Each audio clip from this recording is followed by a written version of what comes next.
참 어려운 이 시장 속에 치열하게 살아남아서 형이랑 점심 먹으러 가자 참치요. 네, 여러분들 반갑습니다. 오늘도 포스코 홀딩스 같이 한번 보겠습니다. 포스코 홀딩스 사실 예상보다 좀 낙폭이 컸었던 것은 결국에는 이 미증시의 폭락. 그 미증시가 왜 폭락을 했습니까? 트럼프의 관세인데 요것이 누구랑 맞붙었습니까? 중국이랑 맞붙었는데 서로 몇 프로 올린다, 몇 프로 올린다 이렇게 계속해서 치킨 게임을 하다가 아직까지 끝난 것도 아니에요. 아직까지 끝난 게 아닌데 어제 이제 트럼프가 뭘 했냐? 자, 중국 관세는 125%까지 올리고 그리고 한국을 비롯한 70여 개국은 90일 유예를 결정을 했습니다. 이게 최근에 찌라시로 막 돌았던 내용이거든요. 이게 마치 이제 현실화되면서 이렇게 좀 증시는 약간의 안도 랠리가 좀 펼쳐졌다라고 볼 수가 있겠죠. 그래서 상호 관세 시행 13시간 만에 전격 발표했다. 중국 빼고 모두 10% 기본 관세를 적용을 하겠다. 자, 백악관은 중국 경솔하게 보복 결정을 했고 미국 때리면 더 세게 맞받아친다. 그리고 여기서 우리한테 적용되는 거죠. 철강 등 품목 관세는 유지를 하는데 미국 90일 유예 기간에 국가별 맞춤형 협상을 하겠다라는 거죠. 협상의 여지를 열어두고 있다라는 겁니다. 그래서 최근에 우리 이제 미국 쪽 이제 기관들 만나갖고 지금 철강과 자동차에 부과했던 25% 관세에 대해서 좀 특별한 대우를 또 요청하기도 했어요. 그래서 이 부분은 우리가 좀 철강 쪽이니까 포스코 홀딩스는 철강 쪽이니까 이 유예 기간 안에서 과연 이제 철강에 대한 협상이 추가적인 협상 그리고 한국에 대한 한국 철강사들에 대한 이 특별한 대우가 이제 나와 줄 것인지가 앞으로 이제 관건이 될 수가 있겠습니다. 자, 그래서 그 부분을 좀 초점 맞춰갖고 보시면 될 것 같고 아무튼 오늘 이로 인해 갖고 코스피 지수가 6%대 상승세를 보여주면서 오늘 장중에 사이드카. 사실 여러분들 이번 하락은요 거의 이제 재난 수준이었습니다. 사실 재난이라는 건 뭐예요? 과거에 어? 코로나 때 이마이 빠졌어요. 이마이 빠졌고 지금도 사실 이렇게 빠질 내용이 아니었는데 굉장히 많이 빠진 거예요. 고점 대비해서 요 정도 낙폭을 보였다라는 것은 결국에는 다를 바가 없어요. 결국에는 이때 조금 더 빠지긴 했지만 그러고 나서 V자 반등이 나왔죠. 근데 아직까지는 뭐 이렇게 막 V자 반등이 나오기보다는 여기서 좀 저점대를 잡아주는 이런 흐름을 조금 내어줄 것 같다. 왜냐하면 아직 관세에 대한 부분들이 완전 해소된 게 아니기 때문에 그죠? 그래도 중요한 거는 이렇게 이제 아래 꼬리를 달았다라는 게 중요한 겁니다. 그죠?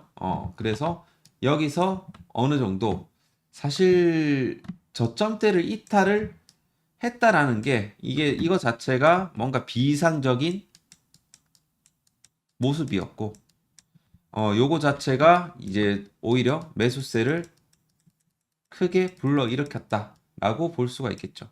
우리나라 코스피 코스닥은 그렇지만 진짜 이 지금 미국 나스닥 지수는 정말 다이나믹한 반등이 나왔습니다.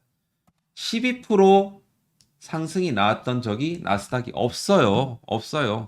어제는 역대급 상승이 나와준 겁니다. 결국에는 그만큼 이 증시의 충격이 컸다라는 겁니다.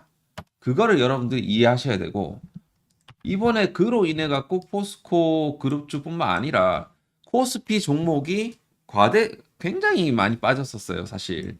SK 하이닉스도 오늘 거의 10%대 이상 반등을 내어줬는데 SK 하이닉스 굉장히 많이 빠졌거든요.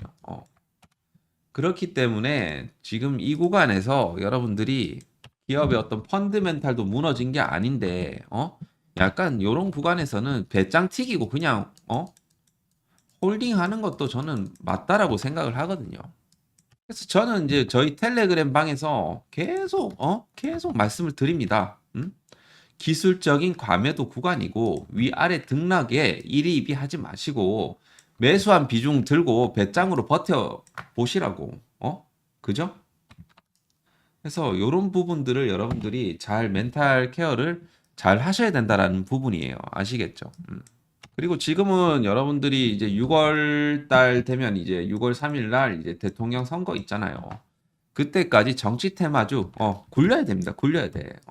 어제 제가 영상 올려드렸으니까 요거 한번 확인해 보시고 관련주들 뭘 사야 되는지 한번 보시길 바라겠습니다. 자, 그리고 최근에 이제 K 주식이 싸다 눈독을 들이고 있는 해외 큰손들이 돈 싸들고 몰려오고 있다. 누가 UAE 3대 국부 펀드가 한국 주식 굴릴 운용사를 선정을 하겠다. 그리고 싱가포르 헤지 펀드도 지금 5월달 직접 방한할 예정이다.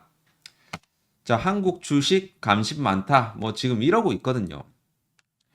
자, 그래서 지금 현재 여기에 이제 관심을 가지게 된 계기는 이런 정치적인 불확실성이 일부 해소된 점이 가장 크다라고 볼 수가 있겠고, 향후 그런 이제 새로운 대통령이 당선이 되고 나면 거기에 대한 어떤 기대감, 그리고 그동안 코리아 디스카운트의 주 원인이었던 이런 지배구조, 주주 환원에 대한 금융당국이 대책을 마련하고 있는 점, 그리고 개인 투자자들의 인식 수준이 올라온 점, 이런 것들이 트리거로 좀 돼갖고 지금 이런 큰 손들이 돈 싸들고 온다라는 겁니다. 그래서 UAE 3대 국부펀드 160조 요거 같은 경우는 이 국내 위탁사 운용사 뭐 지금 선정하고 있고 등등등 여러 가지 이런 내용들이 지금 나와주고 있다. 한마디로 돈 들어온다라는 거예요.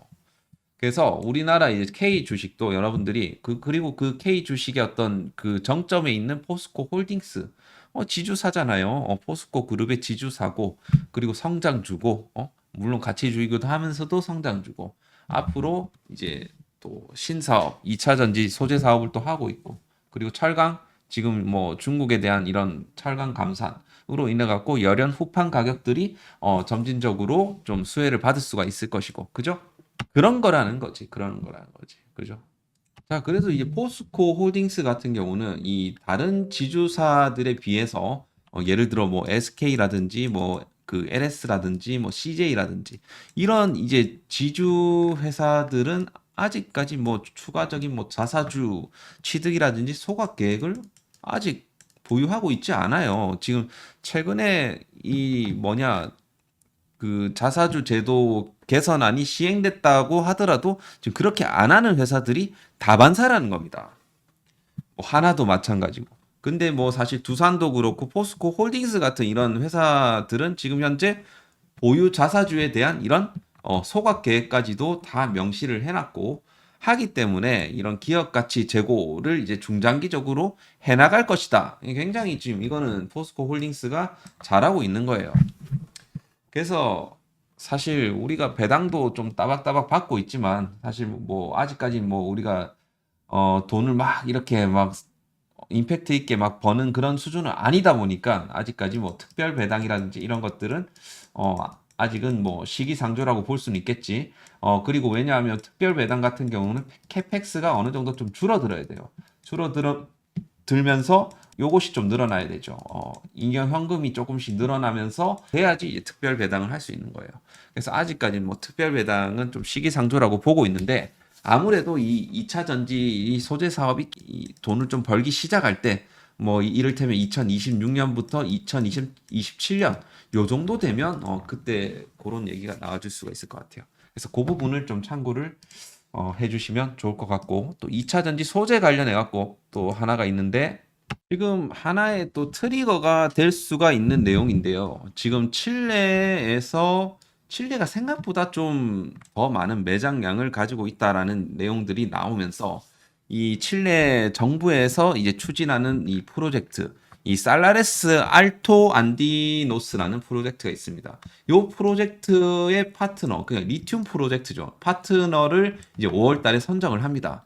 그래서 지금 포스코는 이 사업 개발, 그리고 LG 엔솔은 자금 조달 쪽으로 해갖고 지금 이제 그 내용이 나와주고 있는데 지금 보게 되면 이 살라레스 안토 안디노스 이란으로 지금 채굴 파트너를 선정할 예정이고, 이는 리튬 생산에 대한 주 최초의 벤처 중 하나이다. 이렇게 이제 되어 있습니다.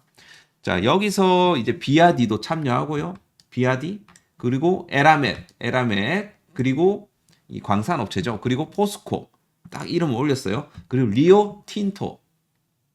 이렇게 해갖고 이제 제안을 받았고, 그리고 마찬가지 자금 조달 면에서는 CNGR이랑 이 LG 에너지 솔루션이 지금 현재 경쟁을 하고 있다는 겁니다. 그래서 이 프로젝트는 염호 리튬이에요. 염호 리튬. 그러니까 소금 호수를 개발을 해갖고 리튬을 캐내는 대형 프로젝트라고 볼 수가 있겠습니다. 자, 그래서 굉장히 지금 최근에도 이 이전 추정치보다 28%의 더 많은 리튬을 보유하고 있다라는 연구 결과가 나오면서 이런 이제 프로젝트가 지금 진행이 되고 있다는 거죠. 그러면 요것이 만약에 파트너로 이제 선정이 된다. 그럼 이제 어떤 일이 벌어지냐면 그 이후에 이제 절차들은 이 리튬 계약을 이제 한다. 리튬 우리 그 포스코 홀딩스 같은 경우는 광산 업체로서 이제 계약을 한다라는 거죠. 그러면 어떻게 된다? 파일럿 플랜트 건설하는 거죠. 파일럿 플랜트 건설하고 이거 이후에 이 상업 생산 계획을 또 수립을 하겠죠. 상업 생산. 그래서 이러면서 이제 계약 관련 이런 법적 절차도 진행이 될 겁니다. 그래서 이런 뭐 원주민과의 이런 협의도 거의 마무리 단계라고 하니까 대략적으로 2025년 말부터 해갖고 2026년 초면 본격적으로 생산이 들어갈 수 있다라는 얘기가 지금 나와주고 있는 거예요. 그래서 여기에 따라 갖고 이제 포스코가 이 파트너로서 이제 선정이 되는지 여부, 이게 이제 5월 달에 있을 내용이라는 소리입니다. 이 부분을 좀 참고를 하시고 2차 전지 리튬에서는 또 트리거가 될 수 있는 내용이니까 꼭 좀 참고를 해주시길 바라겠습니다. 그리고 약간 부연 설명을 좀 드리자면 리튬이 이번에 그 칠레에 이 305만 톤이라고 되어 있는데, 자, 예를 들어 3만 톤이면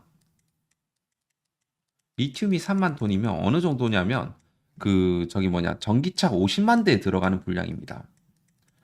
그러면 300만 톤이면 이 몇 대예요? 몇 대? 5천만 대, 5천만 대. 여기에 들어갈 수 있는 분량이에요. 그러니까 한국산 K 배터리는 어떻게 보면 굉장히 좀 세계적으로 유명하고 굉장히 좀 성능도 좋고 이런데, 사실 리튬 같은 경우는 전부 다 해외에서 조달하고 있어요. 그리고 지금 사실상 중국이 리튬을 독점하고 있고, 그래서 이 안정적인 이런 공급망이 굉장히 중요하다라는 겁니다. 그래서 포스코가 지금 공급망으로 지금 치고 있는 그 나라가 이 호주, 아르헨티나, 그리고 칠레, 이렇게 딱 형성이 되면 공급받는 데는 전혀 문제가 없다는 겁니다. LG 엔솔 입장에서도 리튬을 안정적으로 공급받을 수 있기 때문에 이번에 투자를 하는 거고, 그죠? 그래서 과연 이 305만 톤의 판은 누가 잡을까? 5월이 좀 기대가 됩니다. 자, 그래서 거기에 따른 2차 전지 소재 쪽으로도 모멘텀이 있다라는 정도만 이해를 하시면 되겠습니다. 자, 포스코 홀딩스 차트 한번 보겠습니다. 자, 이게 우리가 이 바닥 심리가 이제 나와 주려면 결국에는 여기서 바로 이런 식으로 꼭지가 하나가 있는 것보다는 두 개가 있는 게 이 바닥 심리가 더 강하고, 여기다가 세 개가 있게 되면 거의 확실한 바닥 심리가 이루어질 수가 있는 거예요. 여기서도 마찬가지 쌍바닥 패턴 이후에 이런 식으로 대시세가 나왔듯, 제가 봤을 때는 이번에도 마찬가지, 이번에도 쌍바닥 패턴으로 해서 어느 정도 여기서 저점 구간을 잘 다지면서 이런 식으로 이 이평선 라인들이 수렴 구간을 가지잖아요. 횡보 이후에 다시 한번 치고 갈 것으로 보고 있습니다. 시간은 좀 걸릴 수가 있어요, 여러분들. 이게 지금 당장 이렇게 V자 반등으로 치고 간다라고는 말씀을 못 드리겠습니다. 하지만 그 기준이 있는데 여기서 만약에 요 구간 최근에 형성했던 고점 구간을 뚫어내게 되면 이건 또 얘기가 좀 달라져요. 뚫어내게 되면 어떻게 봤을 때 여기서 W자 패턴에 뭐가 됩니까? 넥라인이 되기 때문에 넥라인을 넘어주게 되면 이런 형태의 그림이 만들어질 수가 있다. 그렇기 때문에 여기서 이제 지수 그 이동 평균으로 봤을 때 200 EMA를 안착을 하지 못하는 한은 계속해서 이렇게 박스권 행복세가 나와줄 수가 있다라는 겁니다. 그래도 좀 긍정적인 것은 뭐냐면 이 RSI 지표상으로 봤을 때 조금씩 저점대를 올려주고 있다라는 것은 긍정적인 포인트고 마찬가지로 이번에도 좀 저점대를 올려줬다라는 것은 또 긍정적이다라고 좀 볼 수가 있겠습니다. 자, 그래서 여전히 뭐 실적에 대한 약간 불확실성이랑 그리고 이 신사업에 대한 불확실성 그리고 이제 생각보다 이 중국 철강에 대한 감산 효과가 다이나믹하게 임팩트 있게 나오지 않는 그런 상황이다 보니까 지금 약간 불확실성의 구간이 있는 것이고 그래도 조금씩 최악을 지나가고 있는 그런 상황이라고 볼 수가 있다. 최악은 지나가고 있다. 그래서 점진적으로 그 리튬 시세도 안정화되고 있는 부분이고 지금 그리고 트럼프 관세도 어느 정도 좀 해소가 되고 나면 결국에는 다시 한번 금리 인하에 대한 이런 기대감과 그리고 실적 장세에 대한 이런 기대감으로 인해 갖고 증시는 다시 한번 턴어라운드를 해주지 않을까. 마찬가지로 포스코 홀딩스도 향후 있을 이런 실적에 대한 기대감으로 다시 한번 좀 상저하고 지금 상저하고라는 것은 결국에는 상반기에는 별로지만 하반기에는 좀 좋을 것이다. 요걸 이제 반영하는 거잖아요. 그래서 상저하고 패턴으로 가지 않을까 그렇게 생각이 됩니다. 자, 그래서 좀 임팩트 있는 종목들은 이 참치형 텔레그램에 들어오시면 제가 한 종목씩 드릴 테니까 지금 뭐 이런 정치 테마주라든지 이런 것들도 계속해서 좀 내용들이 나와주고 있는 만큼 제가 많이 드릴 테니까 그런 종목들 위주로 좀 하시고 포스코 홀딩스는 그냥 좀 이제 우리가 좀 배당도 분기별로 배당 받으면서 꾸준하게 좀 가지고 가시면 좋을 것 같다. 그래서 지금 역대급 저평가 구간이라고 보시면 됩니다. 여전히 똑같은 말씀을 드리는 거고 지금 구간에서 막 매도를 한다. 그건 굉장히 좀 아까운 것 같아요. 아깝고 굉장히 좀 좋은 주식이기도 하기 때문에 조금만 업황이라든지 실적만 살아나주게 되면 다시 한번 치고 갈 것으로 보고 있습니다. 자, 수고하셨고요. 오늘 영상은 여기서 마치도록 하겠습니다. 좋아요, 구독 한 번씩은 꼭 눌러주시길 바라겠습니다. 수고하셨고요.